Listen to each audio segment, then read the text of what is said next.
In the meantime, I'd like to introduce our instructor for this meeting, Mr. Joe Rippy. Hello.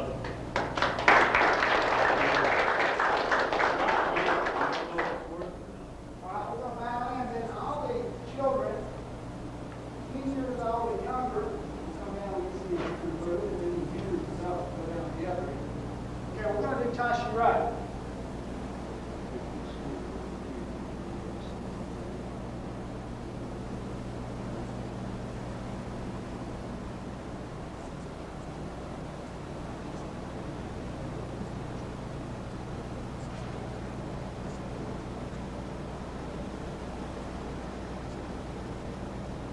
Shorty, right?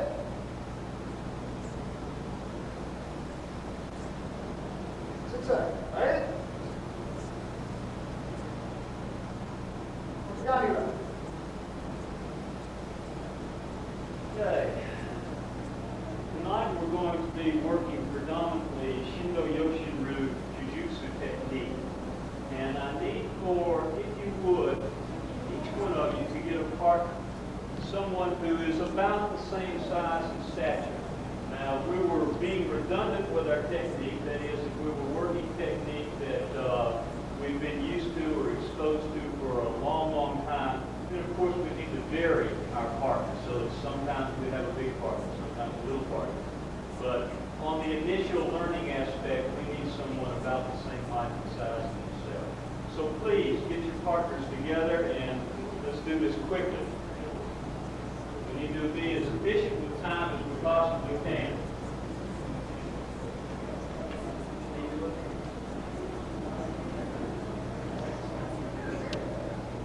Okay, now let's do this so that we all can have a good vantage point with seeing. If we were to line up in partners with 2 rows facing each other, 1 row here, 1 row here, let's let the people on the end come down and stand close together here. Then the next set, stand right here, fan out just a little bit, and then the next group, stand right here, stand back so that they can see, then you stand back so they can see, and we'll fan this out, and I'll demonstrate in the middle. Like so. Why don't I use you in the beginning here, okay? Okay, so you 2 on the end, stand close together. Then gradually, let's fan this out. Stand back just a bit so these 2 people can see. This 3rd group, stand back. Watch me. Stand back just a bit. And the 4th ones, fan out until we've got more or less a diamond shape. Okay? Now, before we get started, we must understand some safety procedures. Jiu-Jitsu is very, very lethal. It's not just a matter of submission. It's not a matter of just putting someone in a joint or restraining hold. You can break bones. You can literally, if not careful, cause severe damage to the person. Tonight, you must, being this is the first time you'll be exposed to some of these techniques, be extremely careful. And I mean very careful. Now, let me give you a couple of instances here. On some wrist techniques, we're going to be twisting the body in certain positions. And for example, I might be twisting his wrist like so. I'm putting severe stress on the wrist, the elbow, the shoulder joint, and even the scapula back here. Now, if I'm just a little bit gung-ho, you know, enthusiastic, and I try to be Mr. Macho, and I go, ah, like that. First thing I'm going to do is I'm going to break his forearm right here. Now that's just a waste, isn't it? You're going to have an enemy on your hands, and you've lost a partner. Okay? We have to be careful. So, a lot of times tonight, for example, we're going to be using attemming, striking. That's done for one specific purpose. The guy, let's say, grabs me right here. Strong person. I try to put one of these techniques into action, and his strength just won't allow me to turn his arm. So I have to break his concentration. So I strike him somewhere in the eyes, and the cheek, the throat, kick him in the groin, the knee. Once we simulate that, that's the key word, simulate. The person doing the grabbing needs to relax the tension that he's putting. Because in reality, If he was actually putting this on me, bam, and I hit him like so, his concentration is broken. And I'll guarantee you the grip will be relaxed. Then I can simply go into the movement without any problem. If you sit up here and think very macho, and you grab really hard, and I go through the Atimi movement, and I'm still having a problem here, then number one, you're not concentrating. You're not cooperating. You see what I'm getting at? And that's going to cause me to try even harder to make the technique a success. And so I'll just try. Finally, I might get him to a point to where he can't resist, but I've also put too much pressure there, and then boom, I've broken his elbow or taken his shoulder out. See the implications for injury? If you're grabbing, once you have had your concentration simulated, broken, then you relax your grip. Otherwise, there's not going to be any learning going on at all. Okay? Now that is especially true for you guys. You've got a big responsibility not to hurt one another. Okay. Let's start with some very practical approaches towards self-defense. In high school, grade school, you ever encountered the guy that comes up and just puts the whammy on you, handshake, squeezes you, you think your hand's broken. Everybody get your partner right now and shake hands with them. Take turns in this respect of really putting the squeeze on your partner. I'll put the squeeze on him first. I'm going to squeeze very hard. I'm sure it's uncomfortable to a point. Then I'll relax my grip and he'll start squeezing my hand. Just so I can see, yes, it's uncomfortable. Now, here's the first thing to realize when you've had your hand gripped. Okay, spread out now, just again. First thing to do to guard yourself from having your hand broken, really, just take your index finger and stick it straight out. It realigns the bones in the hands. So now he can squeeze me as hard as he wants. Go ahead. Take the other hand, squeeze me. Unless he's 250 pounds and super strong, I can withstand this type of grip. So, fundamentally, stick your index finger straight out when you get a very severe handshake. Now, you want to break the grip, I'm sure. So he's putting the squeeze on me, I straighten my finger.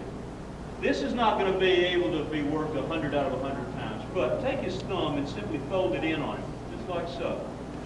Just push his thumb in. Now some people are going to have a real flexible thumb, so you might have to twist his thumb out a little bit, but I'll guarantee you it'll loosen the grip. Practice this for just a moment. Get the feel of pushing the end of his thumb back toward the base, like so. Okay? Yeah.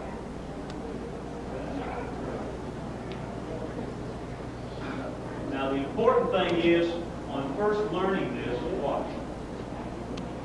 Push the thumb straight back toward the base. Straight back. Don't take it out yet. Okay? Push it straight back. We're not twisting out yet. Check it out. Okay, take the thumb and fold it in like so. Now see, you can take it pretty well. Now I'm going to have to twist it out. See what I'm saying? If this doesn't work, I have to go into something a little more severe. Remember, first and foremost, push the thumb straight back toward the base. Now, how many people found that to be a successful technique? Raise your hand. How many people found that, hey, it doesn't work quite so well on me? Some of you are going to say that. Great. Okay, we always need exceptions. Therefore, we need to go or have enough knowledge to go into another technique. If you find that in trying to get out of this grip by pushing the thumb back on the man doesn't work, put your index finger right alongside his thumb like so, and this time twist out like this. That puts a different type of tension on his thumb and should make him completely loosen the grip. So now we're simply expanding from one basic technique onto another basic technique. Hopefully this should work much better.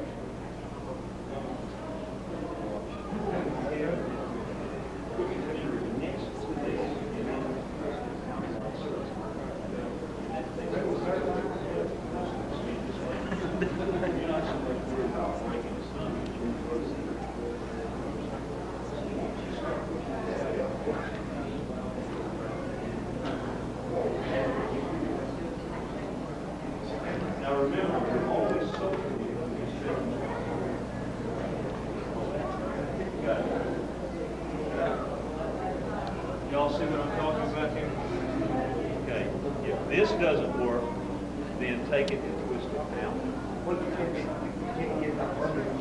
You can. What you're going to have to do is push it. Yeah.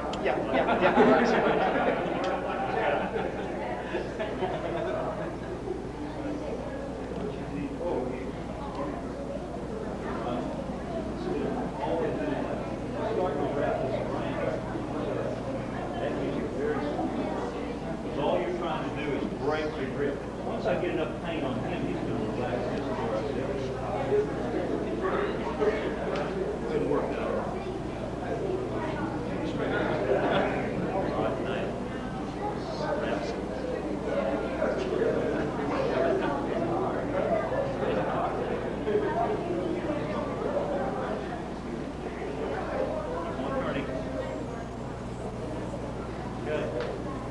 Now, I'm sure that with Mr. Steele's expertise, you all know by now that anytime you feel severe pain, you'll tap yourself twice to let the other person know, yeah, I've hit the limit of my endurance pain-wise.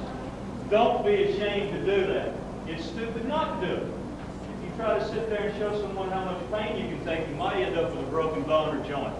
Okay? Now, those are just two instances of trying to get out of a very simple situation. It's not always going to be that simple. There's always the guy that this doesn't work and this doesn't work. So you need something else. Now we'll get into something a little more complicated. Socially speaking, you always shake hands right to right. Okay? So as we're shaking hands here, and we've done number one, straightening this, what I want to do here is actually throw this man on the floor. So I'm going to step my left foot out like so. I'm going to take my back foot and step between my left foot and his foot. And as I do, I'm going to press his hand downward like so, cross, and I'm going to turn. And then he's just going to have to let go. Understand? Do not, under any circumstances, do this fast.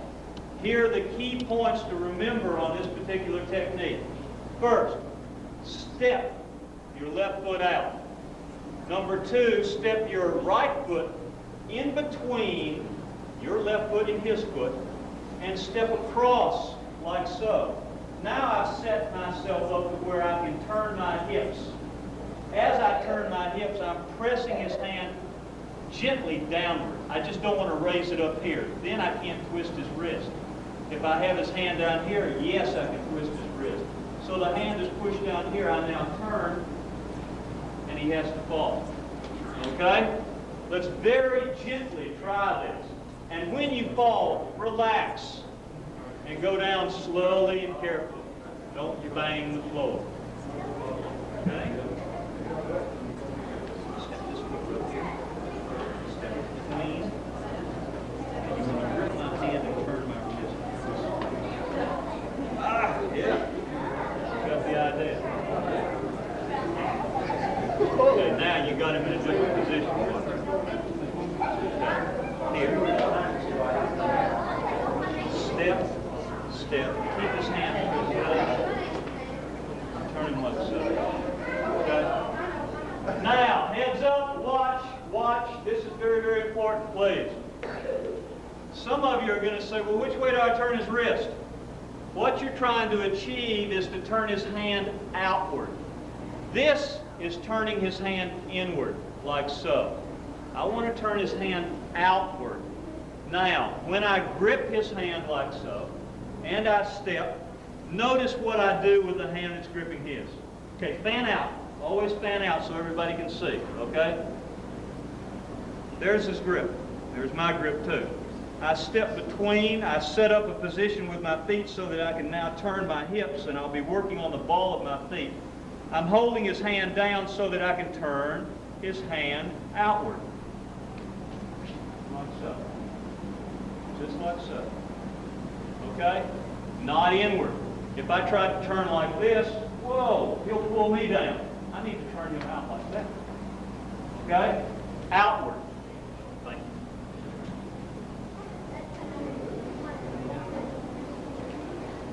Now, first of all, guys, relax. I'm seeing too much tension here, no cooperation. We're learning, so we're not going to be trying to outdo one another. sad. Sad. Be careful. Okay, too much tension, you guys. You're gripping too hard and trying to hurt. Okay? Watch this. Let me have your death first. Push down this. Be very gentle because when this works on you, whoa! You must realize that you guys can have this thing.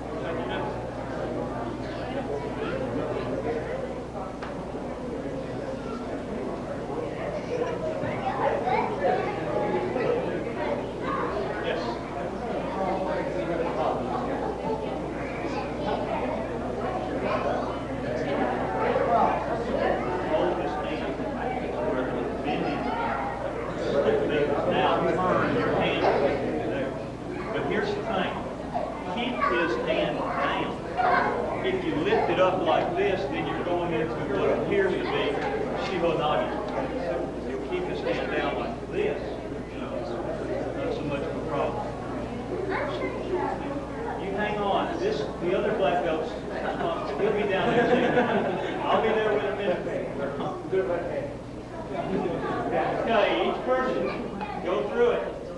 Mr. Steve, would you do one kind of sideways where you're facing this way and Mr. Caldwell's facing Okay, that way? watch for a second. Watch. Heads up. When doing this, keep this hand pressed down.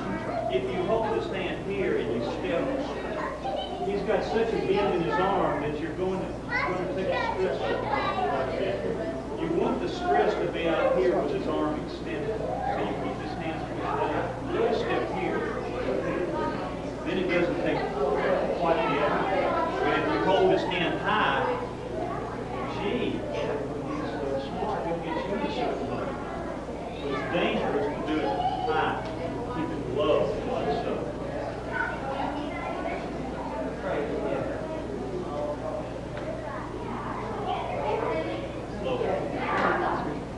Yeah, just firm grip, step, low. That's the main thing. You have to have a little bit of stress. Here. Step. Now, number one. It's okay. It's okay. You're trying to grip it. Practice right here. Harder right here.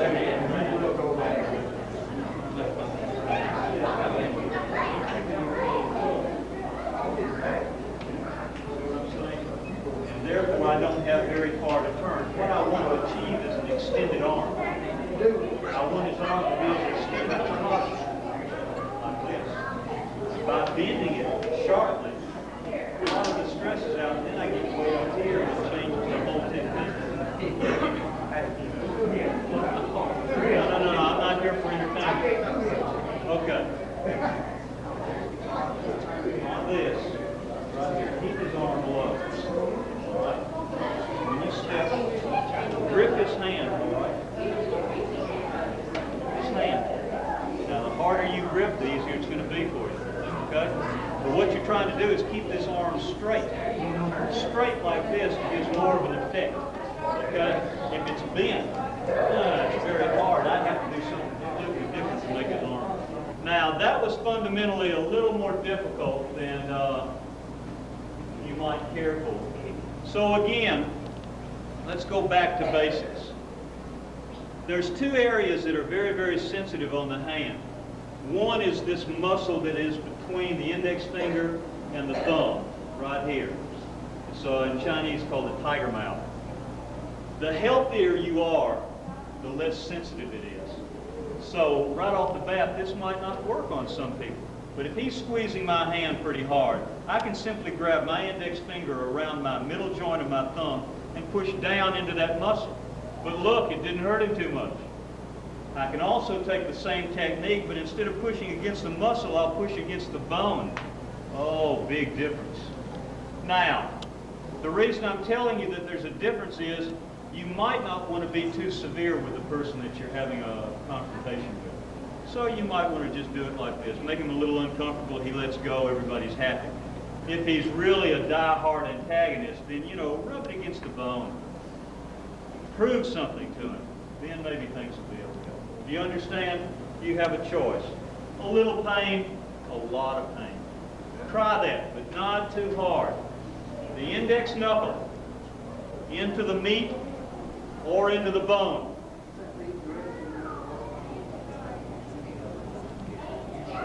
Here, you know, not too bad. Take it over here. A little bit. See what I'm saying? Right in the middle of the line. But this might feel different. Right? It's actually along the side of the neck.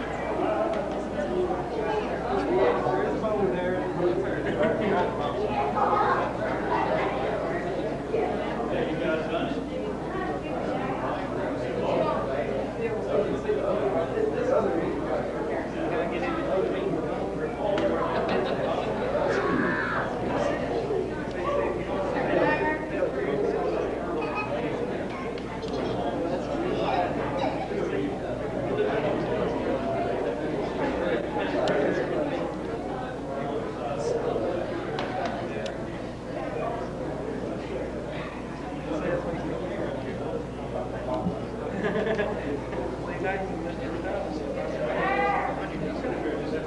Now again, do not look at these techniques as entertainment. I'm seeing too many smiles. I don't know of anybody that really enjoys pain a lot. Let's get serious with these techniques. It's certainly not going to be funny when in real life you have to confront someone who does this to you.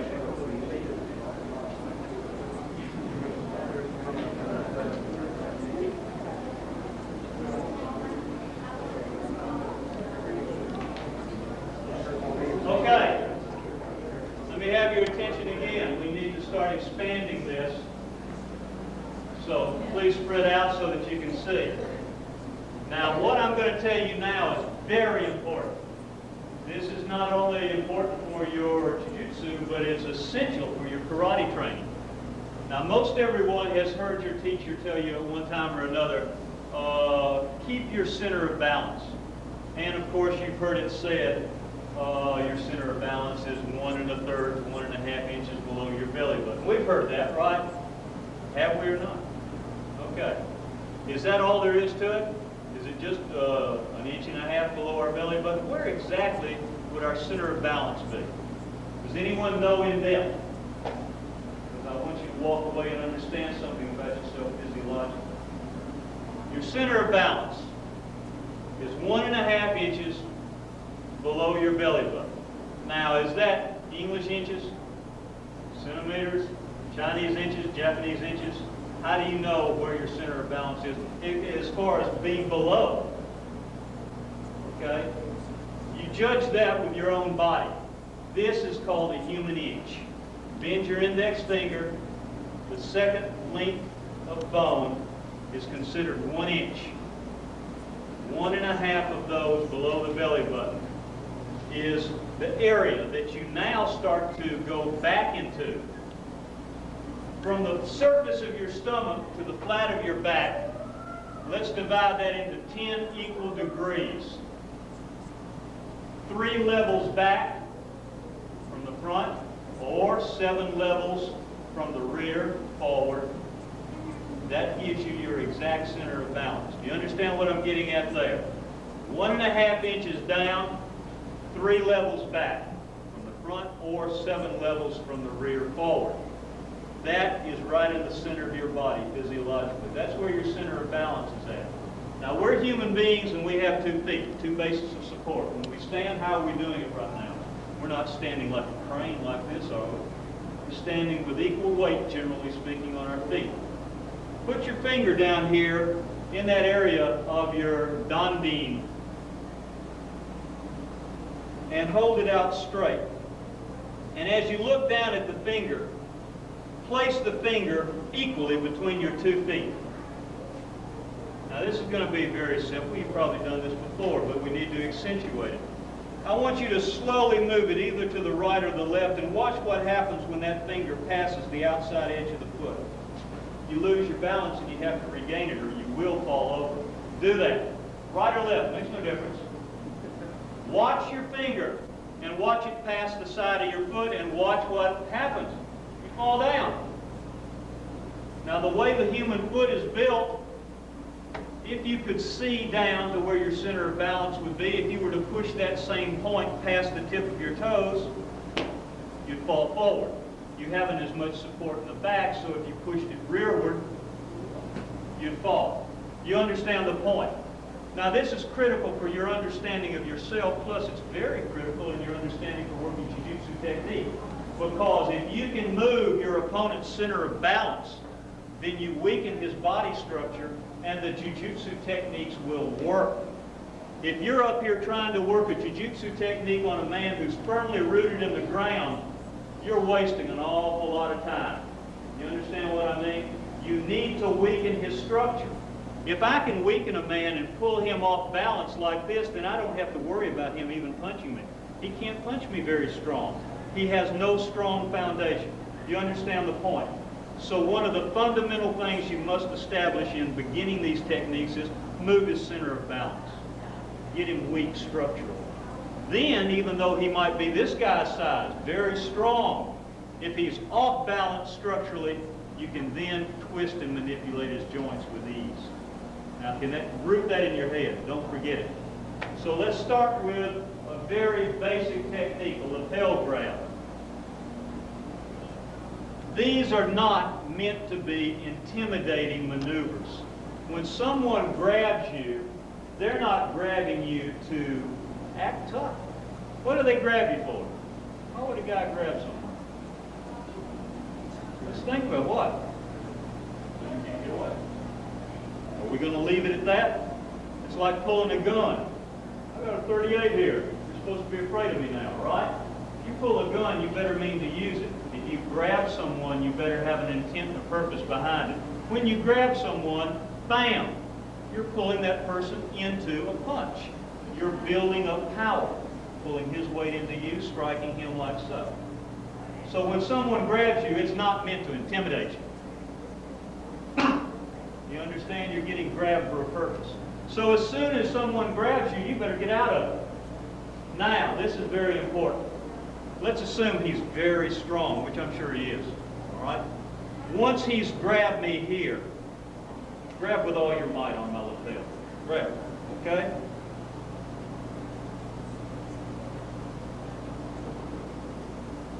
Hey, now this is the way you're supposed to do it, but grab hard. Grab hard. No, don't hold me that way. Hold me vertically. Make me have a hard time. I can't turn the guy. Why isn't my technique working? Do this right quick to each other. You've got to understand this. The grabber, hold with all your might, and do not let your opponent or your partner twist your hand. Boy, if this happens in a bar room, this happens at school, this happens somewhere, and someone grabs you, you're in trouble. Hey, Jiu-Jitsu doesn't work. It does work, but you've got to do something besides this, and this is the beauty, excuse me one second, of Shindo Yoshin Jujutsu. All right, eyes up here, okay? In Jiu-Jitsu, when you're grabbed, whether it's on the arm, whether it's on fabric, whether it's by the hair, this man is putting at one point in time 100%, just for a figure, of his concentration of his hand. Now that's a lot of strength. Then he'll dissipate that 100% and he'll put another amount of strength into the other technique. But you understand that initially his mind is concentrated 100% in his hand. That's the dangerous point. If this man grabs me and has the intent of pulling me into him so he can strike me, boom, I'm in trouble unless I can break his concentration. Now, to do that, I'll hit him in a vital area. I'll slap him across the eyes, I'll slap him across the throat. I can strike him in the throat, strike him in the eyes. Simply strike him along the side of the face. But the intent and purpose of that, even kicking, like so, is to draw his mind away from this. You understand? 250-pound man. It's a lot, right? I can't just do that. We proved that. But if I break his concentration, then I've caused the arm to relax, and now I have him at my mercy. Like so. Okay? So let's practice simply this. As soon as the grab takes place, take your hand and open it. Fan it out like so. Do not strike the ear. Put your hand here, grabbing him, step. Simulate a strike along the side of the face like so, and then bring it in the same motion down here and step back as you twist. You understand?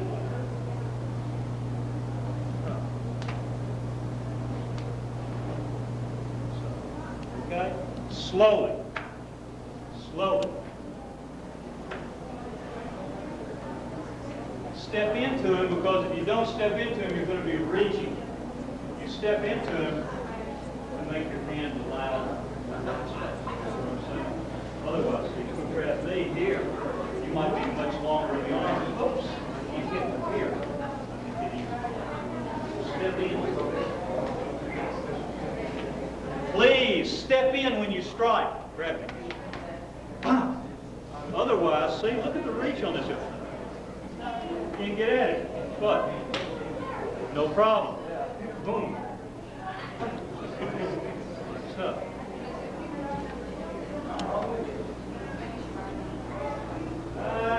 All I said to do was to simulate a strike along the side of the face.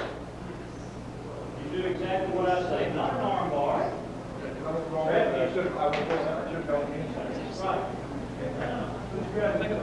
Make sure you know who's grabbing who.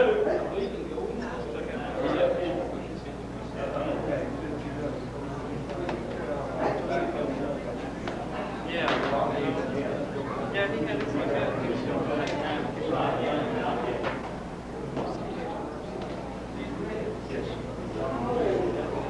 It's 2 or 3 different ways. Okay. All right, heads up, fan out so you can see. Now that we understand what we're doing, watch in an analytical fashion. I'm standing here, he comes up and he grabs. As soon as he grabs, this is just here as a slight diversion. It's not meant to do anything except slightly divert it. As he is grabbed, I step into him. He might be a long arm guy. Can't reach him. But as soon as he grabs, I step in. I can reach him then. I continue the circular pattern. Bam.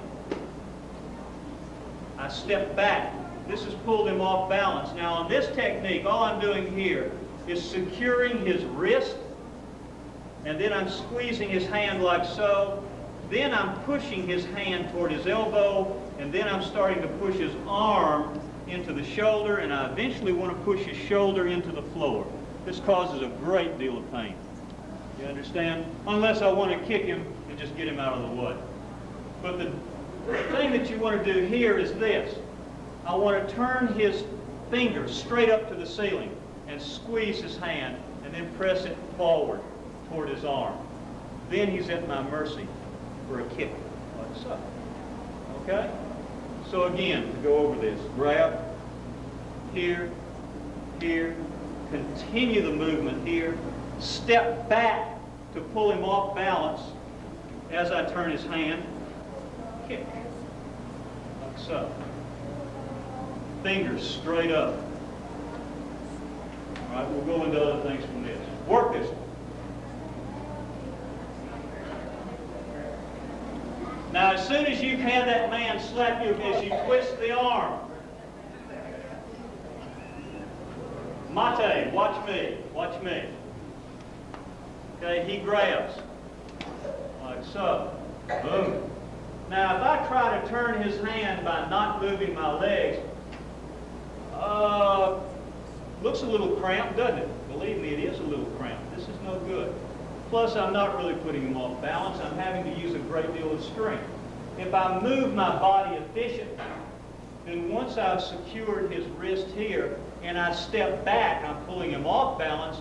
As I said, the more he's off balance, the easier it is to turn the man. See? Here, I'm still dealing with strength. And actually, I'm having to twist him like a screwdriver. And at any point in that turn, I can lose the grip. So to keep the grip secure when I strike, when I secure, I turn back, and because my body weight's going back and the turn is correlated, he goes over. Bam. Okay? Quickly, quickly, we need to go on.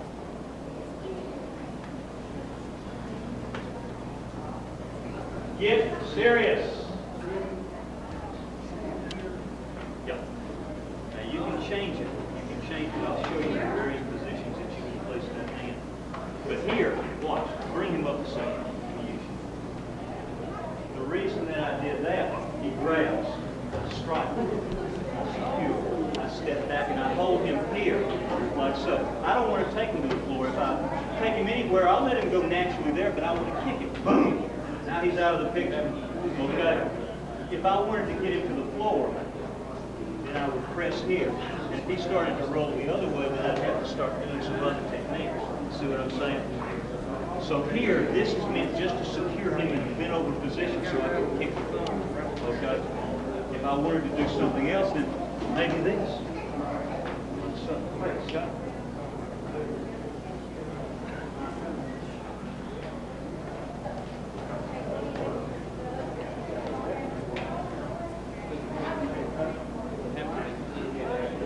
Okay, let's expand on this for a moment. Okay? Now, he grabs, like so. Boom, boom. Pull the man back. Now, what if he's a large person? I can step in on him like this and simply drop my body weight and really have this man totally under control. Now, I'm being very gentle with him here. Again, I'm pointing his fingers up toward the ceiling. But to keep him completely immobilized, I might not want to turn his hand quite so much in rotation. Okay? Let's go this way so you can see too. When I turn his hand, I might simply turn his hand with the little finger side up, like so. Then I simply push his hand just a little bit this way as I've stepped in here. Then I clamp my armpit over his elbow and I drop my body straight down, like so. Now, is that enough to take the spirit out of you a little? Notice also that I'm extending my index finger. If I was to try to grip him with all four fingers, that's a wasted grip. I'm losing strength by using all four. Leave this one alone. Use 3 fingers. So, okay? Then I have a much stronger grip. Okay? Work that. Armpit over the elbow, little finger side up, clamp, drop straight down.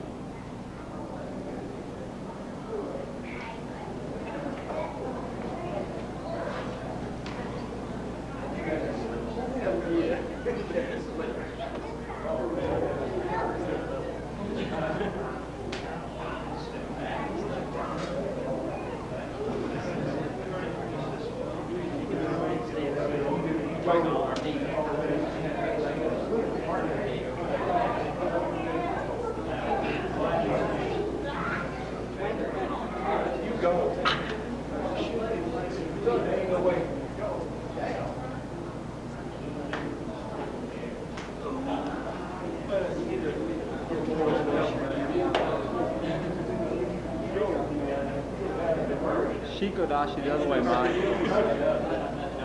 get your left foot in. Okay, for the sake of continuity and time, and thank goodness we have a professional with a camera here, so I'm not too worried about how long we linger on some techniques. What happens when you get a big guy? A big guy. Shoot him. Shoot him. Oh, I left my gun at home. That's my problem. So again, the same procedure. The grab, as soon as the grab, strike it, bam. Step back here.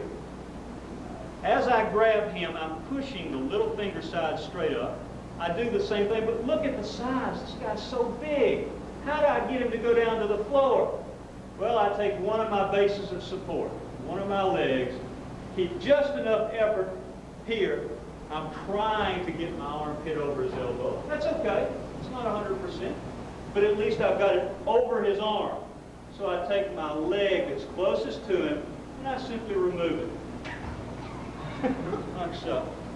And I just keep holding on to him. Okay? So that's if you've got a pretty big guy.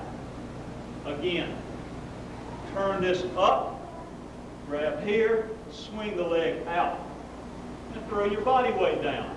Boom! Now you have to be a little careful because it breaks bones. I was going to say, right there is where it all It breaks bones. But that's what happens when you have a large person. A large person. Do not take the furthest arm, or excuse me, leg. Don't take this leg out. It doesn't do any good. You want to lean. It's the lean that puts your body weight there. This is not going to work.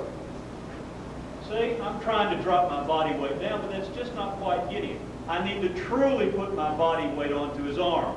So I take my base of support away. If you're able to bend your elbow. If you do that, all I have to do is turn you here. Now, that's going to work better. But see, you fully drop your weight along with it, and you intend to break the arm. This is a serious situation. Okay? Work that very basically. Don't drop all the way into it. You can control it as a professional, but if you don't really understand, yes, bang, bang. Hey, get a little closer. Here.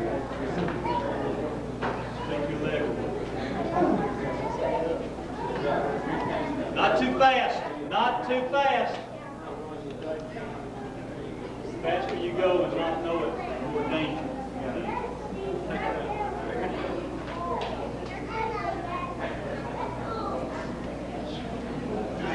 Okay, you didn't take your leg away. Let me have your arm here. I turn this arm up here. I've just got the little finger side there. Here. All right. Now I just simply take this leg. Boom. And I drop down with you. See what I'm saying? That pull of anyone heavy down. Because their arm cannot handle that. You can't handle that kind of weight. Because all of me is there on its own. You know when I told you my elbow ever comes like this, like that. Yeah, but if I find that I'm having a problem that way, then what I'll do is take both hands here and twist it. And then backwards. Like that. So I just simply revert back to single straight. This is more painful, this one. That's more painful. But the other way is more efficient. So, see what I'm saying? Very much. Be careful. You are learning this. You're not trying to hurt the person. Be careful.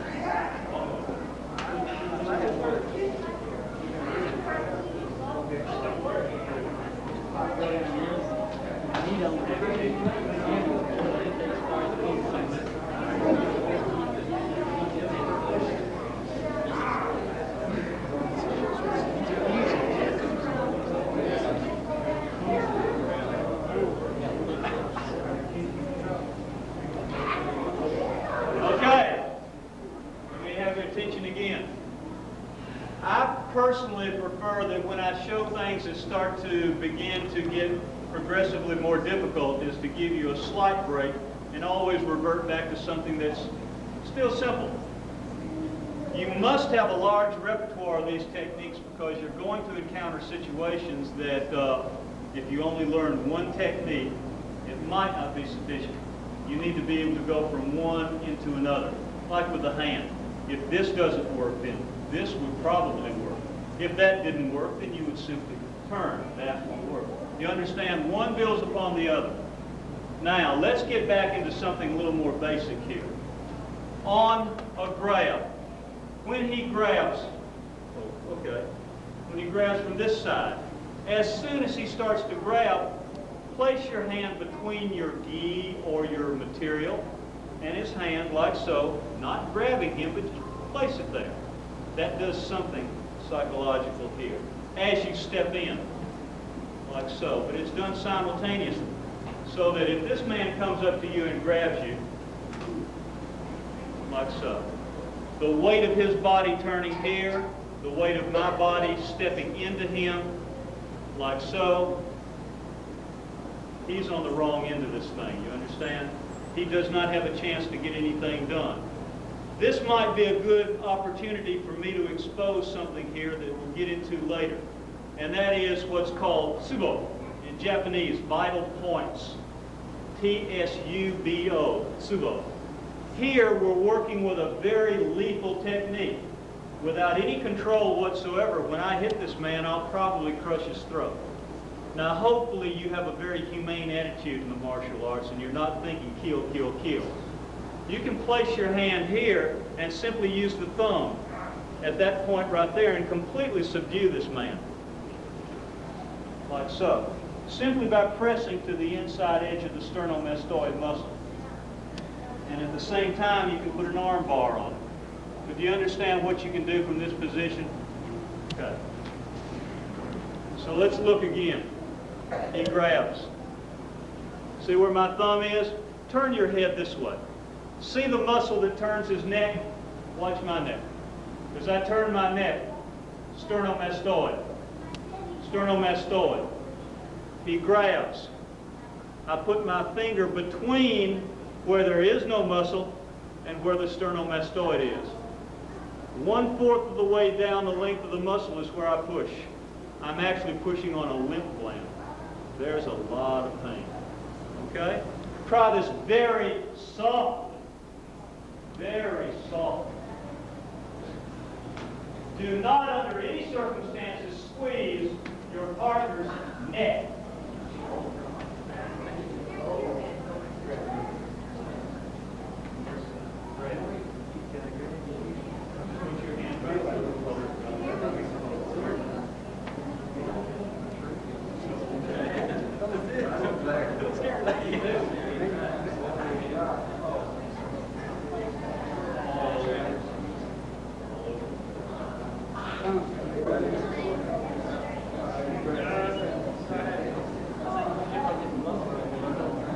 Okay, for the sake of efficiency, please watch. When these techniques happen, you do not think, 1, 2, step 1, step 2, grab it. Instant. And then if you have the finesse, pressure. And then you're under control, and he's not. Understand? Otherwise, if he grabs, that's too late. Because once he grabs, he can hit almost a minute second later. If I come up to this man and I grab him, as soon as my hand's here, this hand can be like so. You understand? Too quick.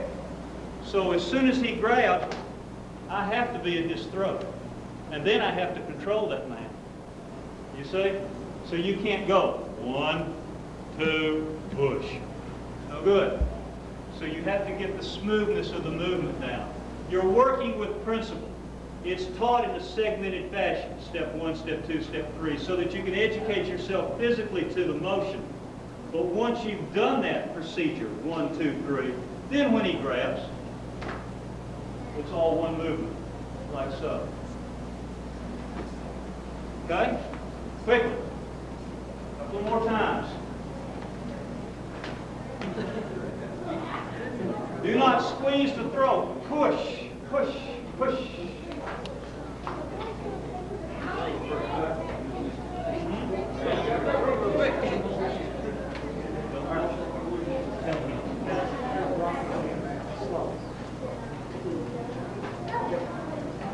Step into the person.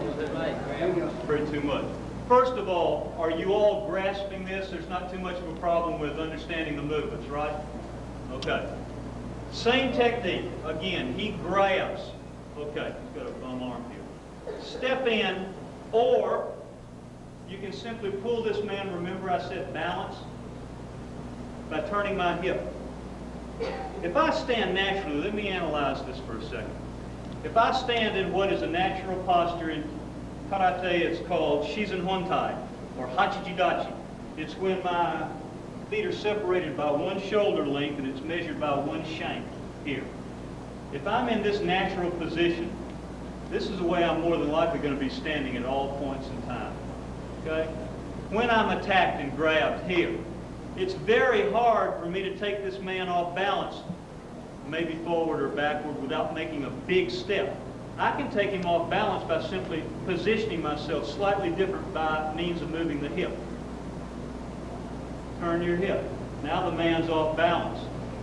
Now notice what I'm going to do next. I did what I showed you a second ago. He grabs. Now get in closer so that you're not off balance. You're secure. Okay? But here.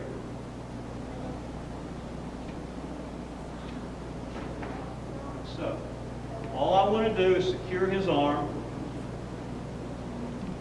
Like so. Grab.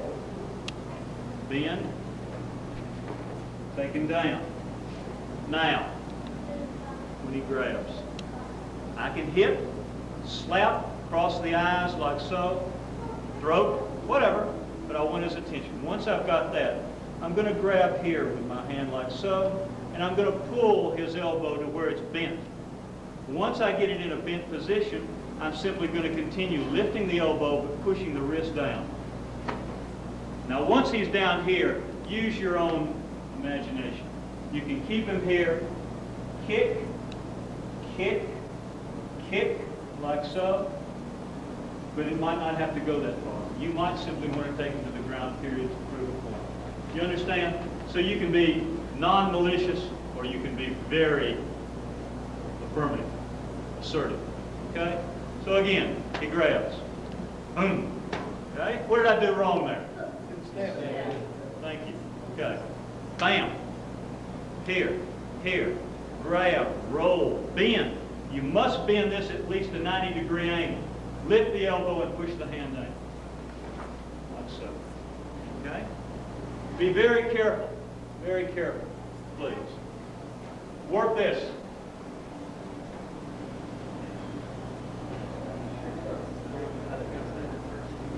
Grab.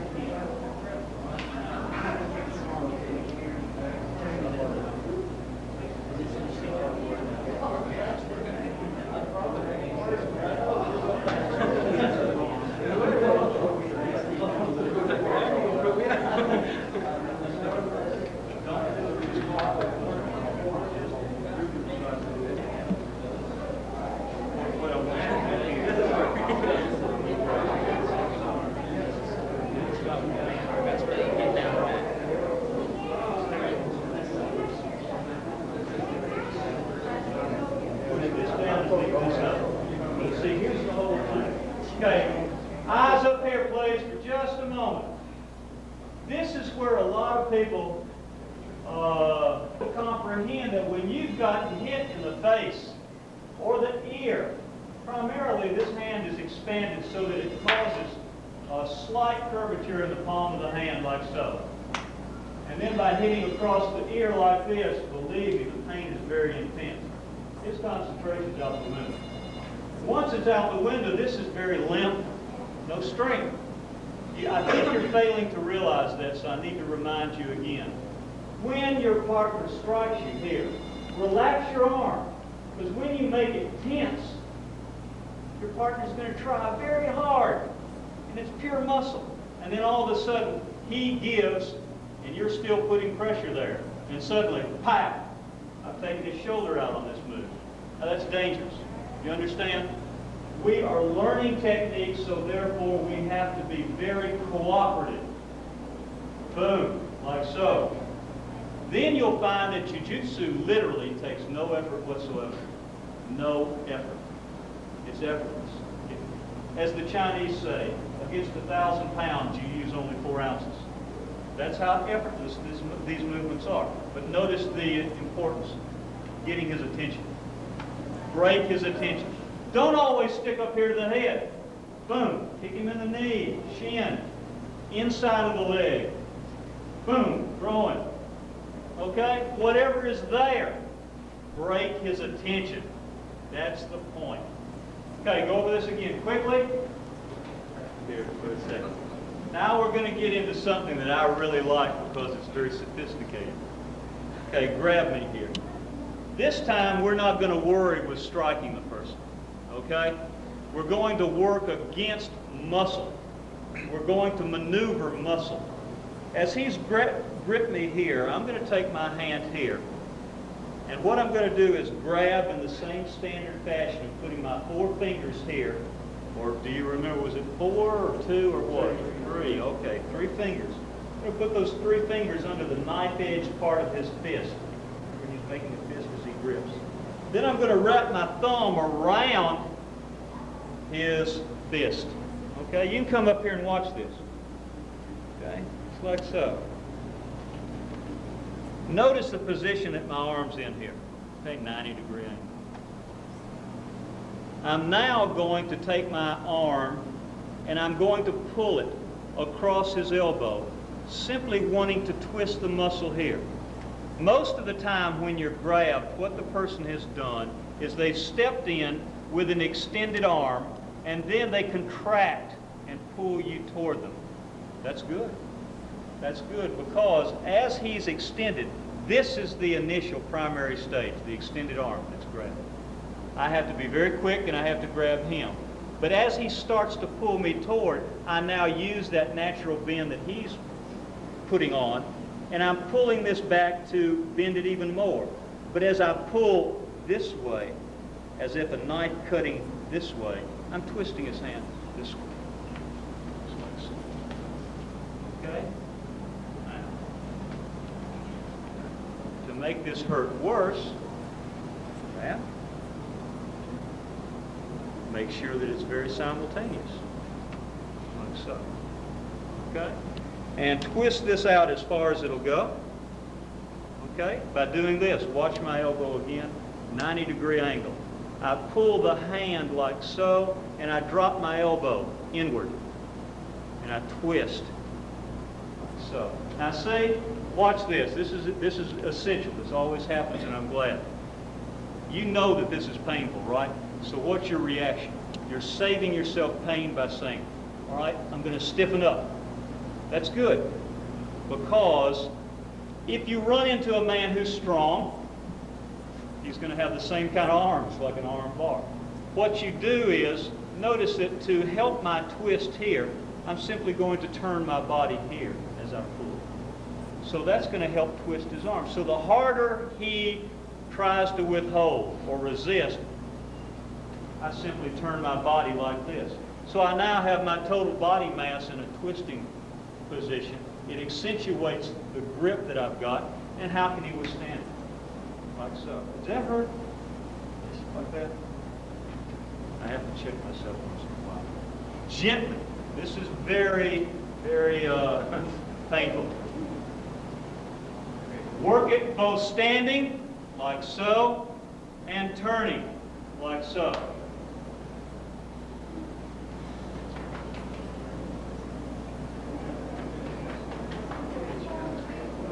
Don't forget the other hand.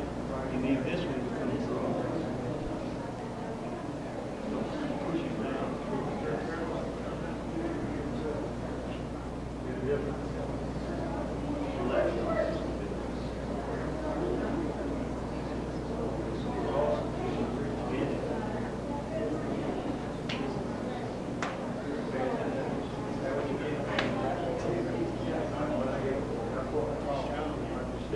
No, you don't want to do that. You want to keep your feet.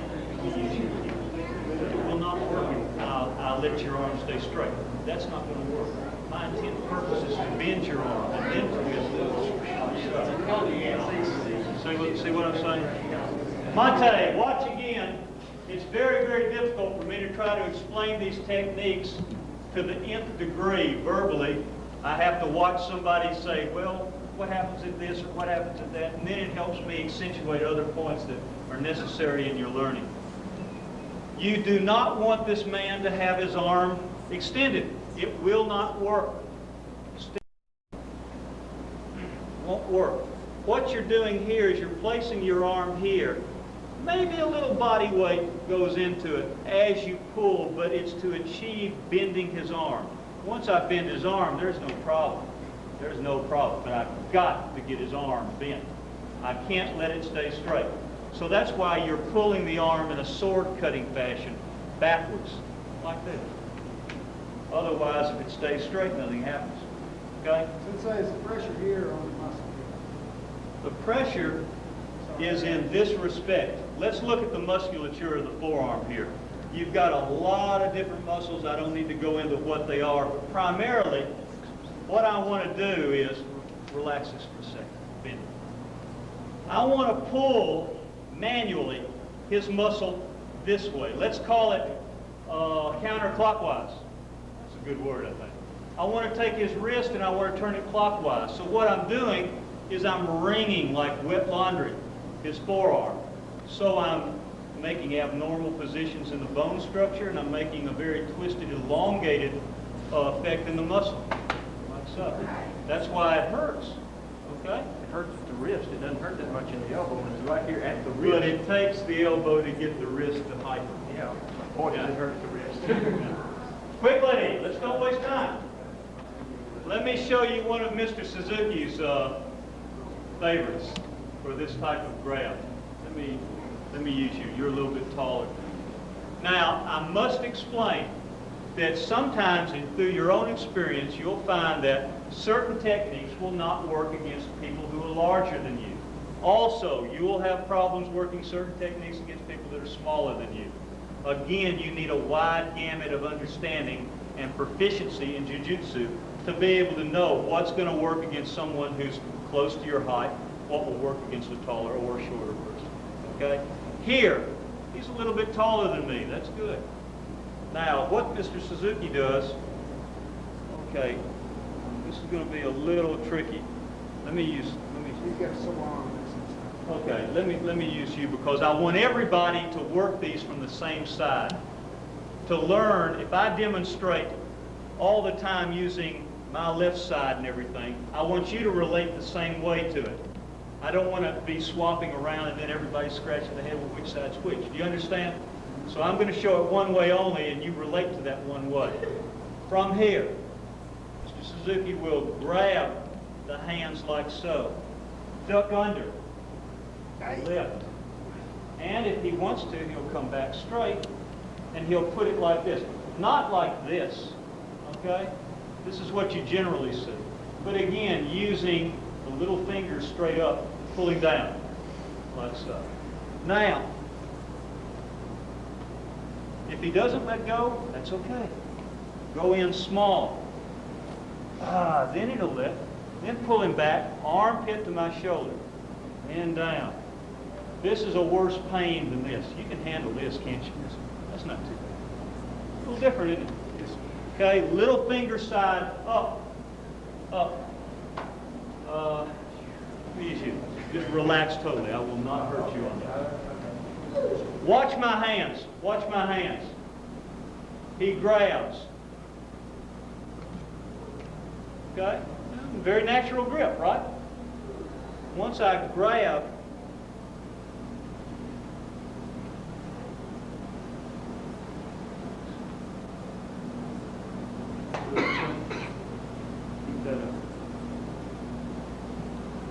back here.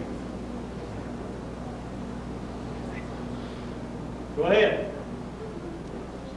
You must put your shoulder into his armpit or you have no security in your grip and hold. No.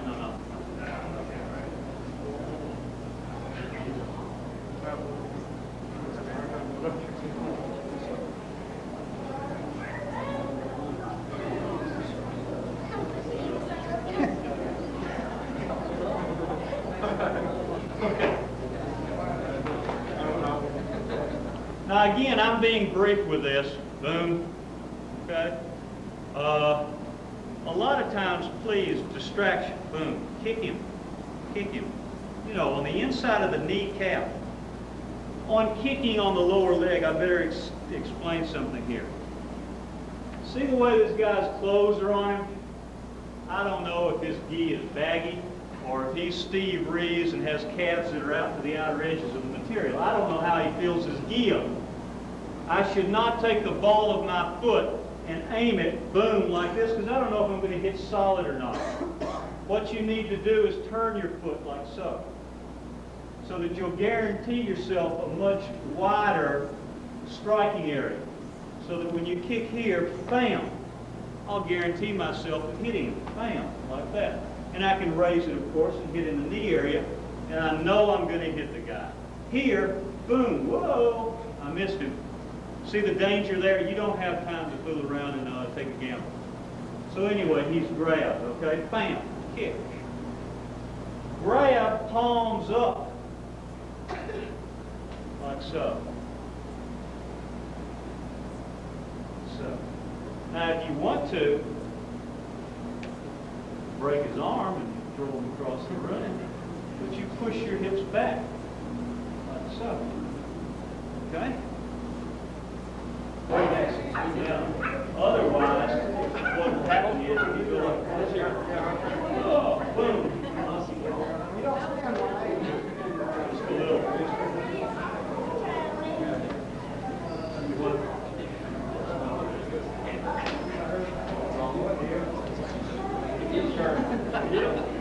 Turn the backside. Close.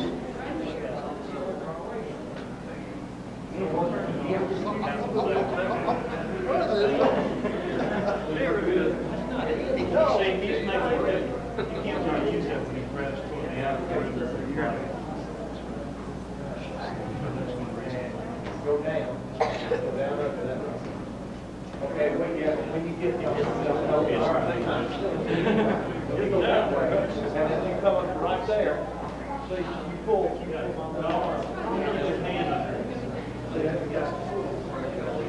Get your hand over here. Otherwise, see, I wouldn't do that.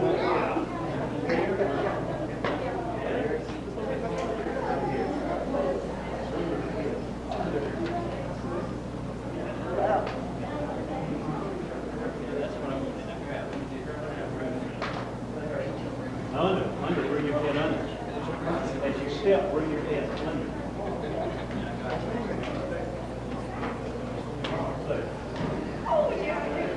Mate. Okay, now we need to, for the sake of broadening our horizons, get away from the lapel grabs. A lot of times you're going to be grabbed on the wrist. Okay, now I'm going to show you one technique. I'm going to modify my schedule tonight. I'm going to show you just one or two techniques for a wrist grab. Gary knows more than enough wrist grabs, so I don't feel like I'm cheating you. I'm going to go on to other things. But this is, all right, he's going across. Let's start it this way. I'm going to do the same technique whether he cross grabs me or whether he grabs me from the same side. But I think for the sake of learning, it'll be easier if he'll grab me this way. Once he's grabbed here, take your hand as if you're caressing your grandmother. There. And I want you to just drop your hand down here on the back of his. And with a wide circle, bring your hand up like so. Then, as you notice his grip is about to slip, a little more firmness. Now, once I get his little finger up toward the ceiling, I'm going to take my hand as if I'm waving, but I'm only going to drop it once, like so. Very little pressure. Now, first, he grabs, not much, lightly. Circle. At this point, his hand, especially the index finger, is going to start to slip. It's going to lose its grip. I do not want his hand to lose its grip if I have to teach him a lesson. So that's where I become a little more firm with pressure. Generally, the best way to do that is to not only push forward with the palm of your hand, but take your thumb and rest it along the side of his index finger like this. Then take your hand here, and when you know and have manipulated his little finger side up, take his hand, drop it, like so. And then if he gives you a hard time, step back, like so. Okay?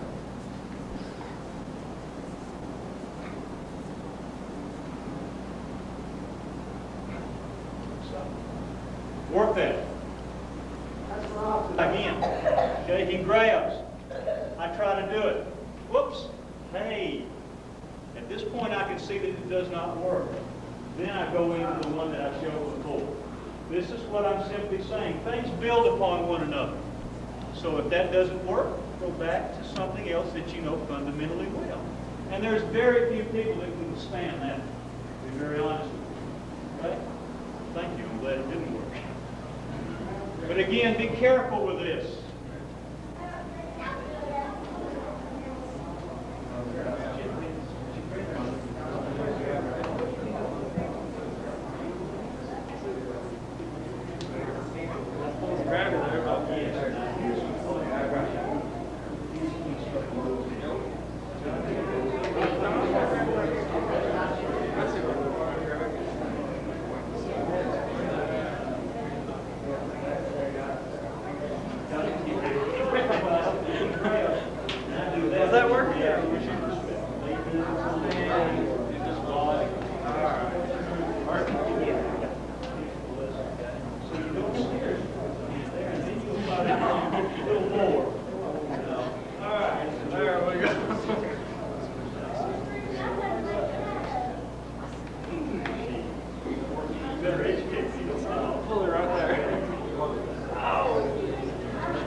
Okay, heads up. Now let's take the very same technique and let's use it from the opposite. That is a cross grab. Essentially, you saw this, same side. Now he reaches over with this one. Same thing. Same thing. Okay? So he grabs. Little finger up. Very painful yet? Since I noticed you pulled on that one and you pushed. You have to be able to discern whether you're being 100% effective or not. If this guy has grabbed you and you start to manipulate and you notice, there's not the control I need, then apply it in a different way so that you get 100% control over this guy. So if it's not working at a certain point, then you simply do something to magnify it. See what I'm saying? So yes, if I don't have it working right, step back. It pulls him off balance, minimizes the effort I have to use. See what I'm saying? Okay. Work this cross grab. Quickly, quickly.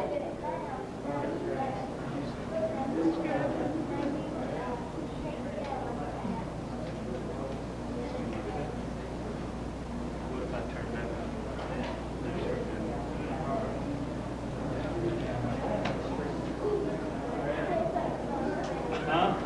You go back. All right. Be serious.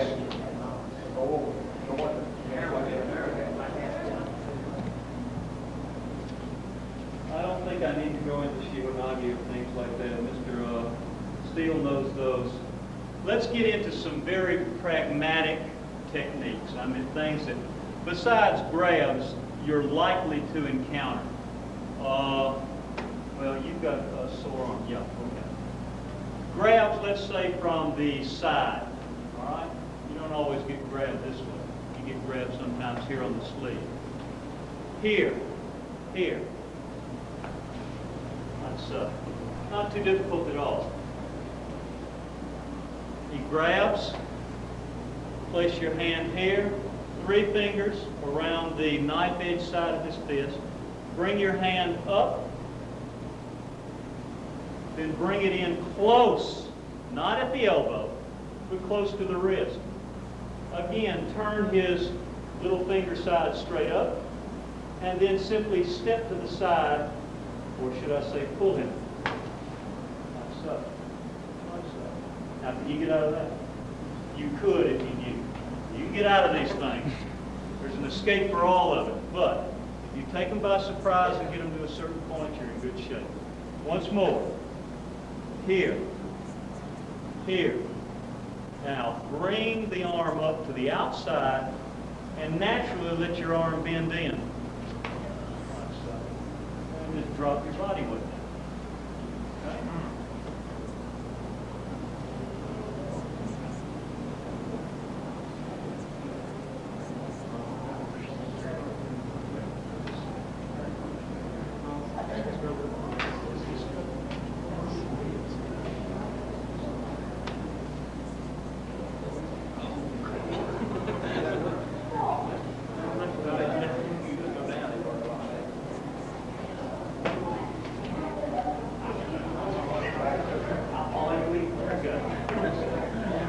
Watch again.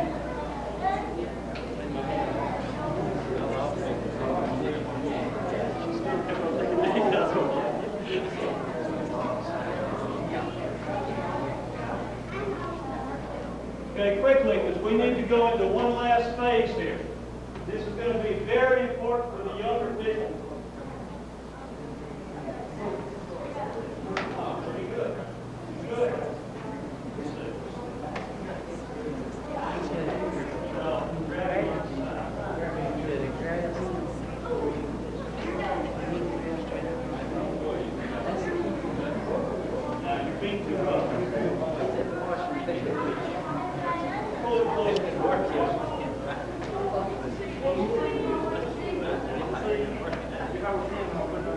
Okay, heads up, heads up. Actually, there is an infinite number of these techniques. it's senseless to try to go into all of them. As far as legitimate technique that are the basis of almost all Jujutsu systems, especially Shindo Yoshin Ryu, you're talking around 2,500 techniques. Then it expands from there to an infinite number. So we're talking about quite a few techniques. If you can get down some of the more elementary or basic techniques, this is important because only from that point are you going to be able to expand your knowledge. If you don't understand why what I've shown you tonight works, then you're not going to be able to apply some of the more difficult techniques. There are elements, though, in self-defense and especially Jiu-Jitsu that I think you need to be aware of.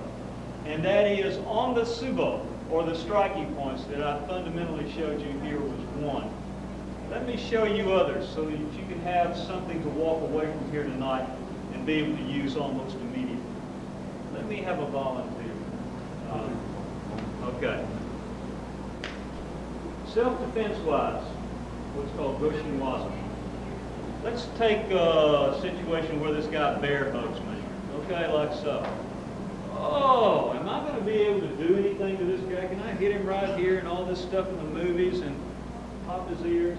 Maybe yes, maybe no, right?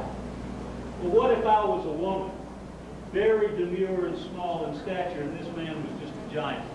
What am I going to do then? Hit him here? I might not even be able to get my hands close to his ribs, you see? But if I have an understanding of Tsubo, or the vital points, especially right here, by pushing like so, will he let go? You understand? Does that hurt that much? Okay. Now, the base of the sternocleidomastoid, taking your thumbs here, slightly inward and then upward like so, and I'll guarantee you he'll let you go. All right? Now, quickly, with your partner, I want you to stand in close proximity to your partner so that you can work these immediately. Just feel to see that they work and let me go on to something else so that I can cover a wide gamut. It's not so much that you have to get into a bear hug. I simply want you to feel what happens when you're pressed in these areas.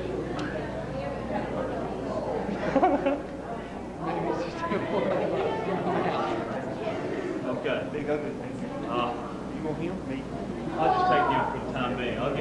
I'll need a large guy in a minute. Okay, watch. In class, never should there be so much talking that I have to raise my voice or anyone else. Whenever the teacher says, "May I have your attention?" or "Look at me," then you should stop what you're doing and do so. This is just another way of developing awareness, okay?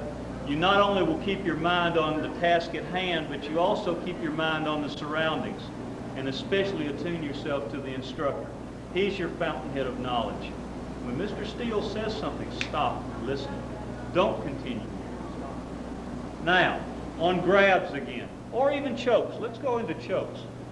Big guy, let's say he said, "Well, I'm going to need this guy now." Come on. Okay, I need to emphasize size here. Choking. Okay. Let me compare Shotokan. Okay, Shotokan, you know, in self-defense, don't use a lot of nerve techniques, but they do a lot of karate techniques to break certain holds. They'll say, drop your leg back, which will start pulling him off balance, and strike his elbows. Bam, like so. Well, that's good.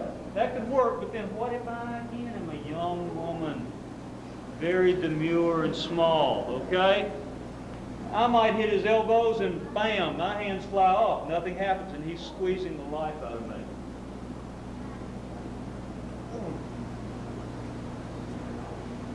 Hold the nerves right here. Hold the nerves.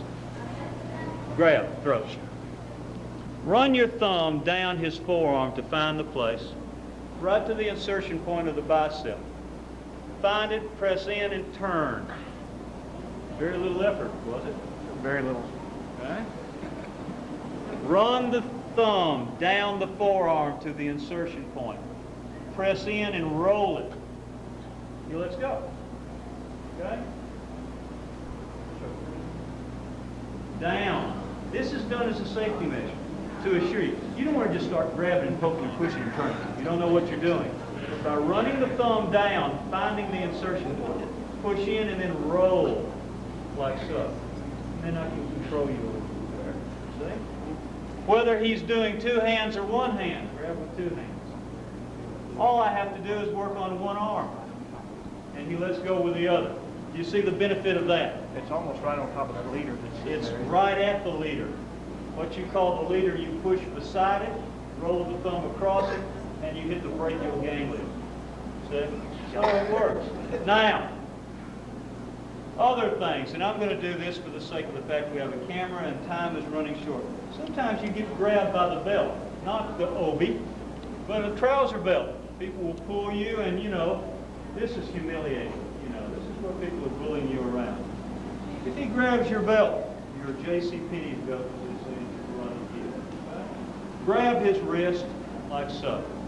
Force his hand upward, upward only with slight pressure. Take your hand here and place it right in back of his arm. Then turn it. Like so.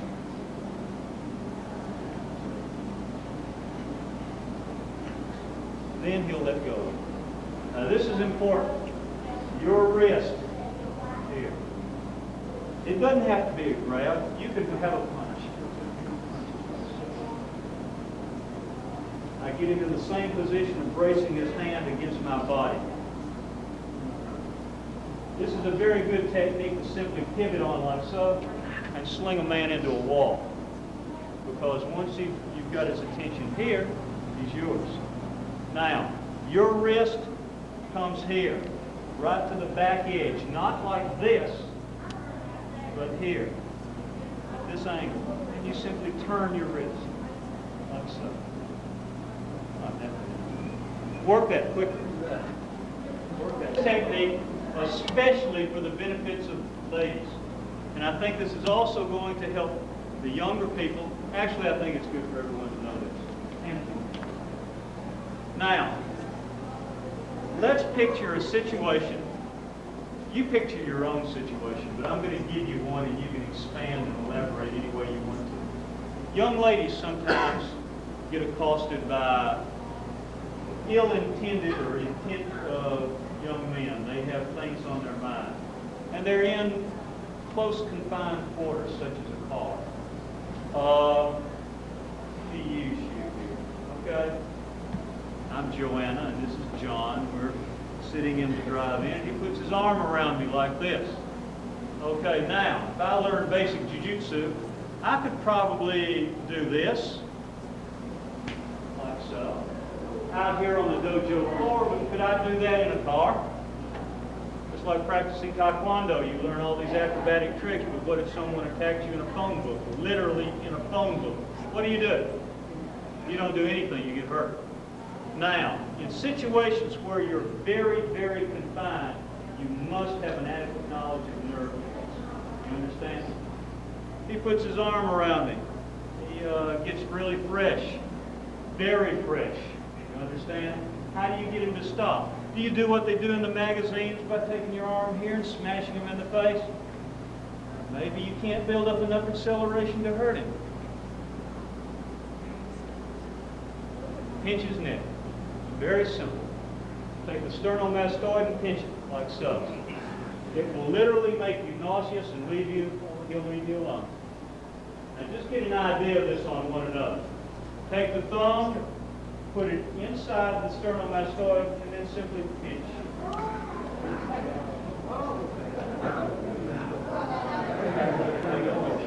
Let's line up.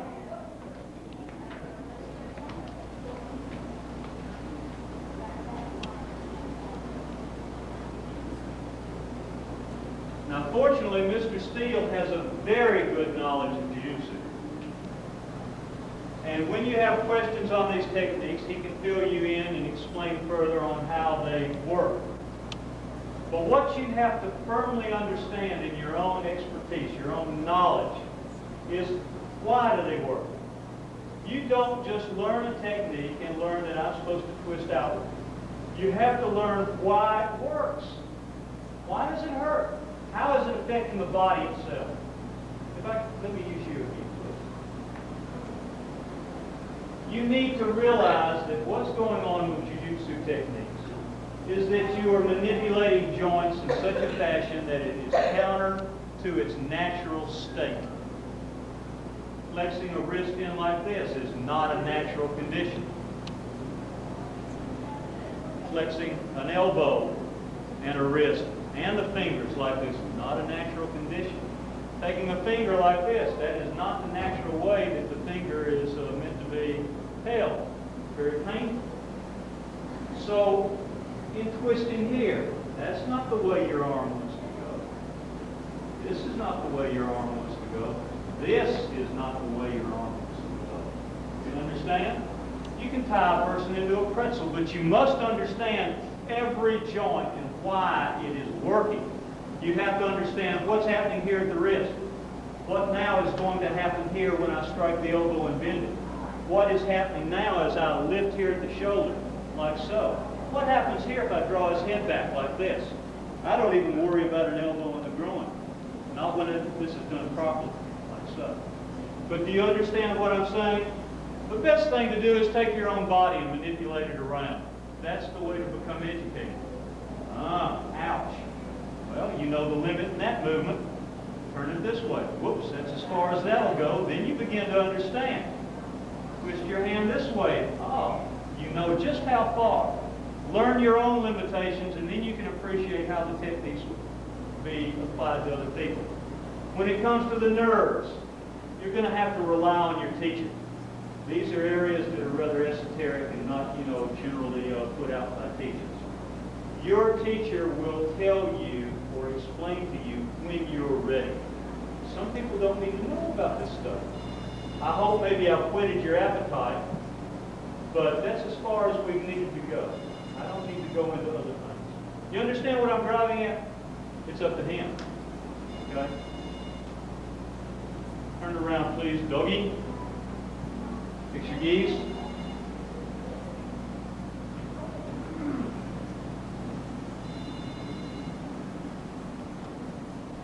Something else that you might want to think about. Why use Jujutsu at all? What's the importance of it? Does it really have a place in martial arts? The answer is definitely yes. I don't need to really give a dissertation on it, but it has its importance. Think about self-defense in general. 6 months after you train, you've learned to kick and punch. Probably to the point that if you were to deliver a kick or a punch on a vital area, on an opponent, you'd kill them. So it's not hard to kill someone, is it? Not after a fair amount of training. It's far more difficult to develop techniques that control, that render a person helpless without maiming them, subjugating them with pain only. You see the point that I'm making? Look at it like a pyramid. It's like so. The top of the pyramid, let's divide it and say this is 5% of the total body. 5% of the situations you might encounter in your life would demand taking someone's life. Right. You don't have to do that. It's easy to do that. Kick or punch. But look at the other 95%. It demands far more training, far more finesse, and it makes your career in martial arts endless. Endless. You'll never learn enough. Please think along those lines.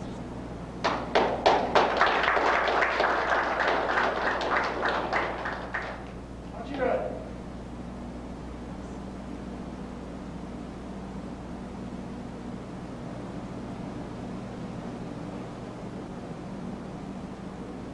Show me, right?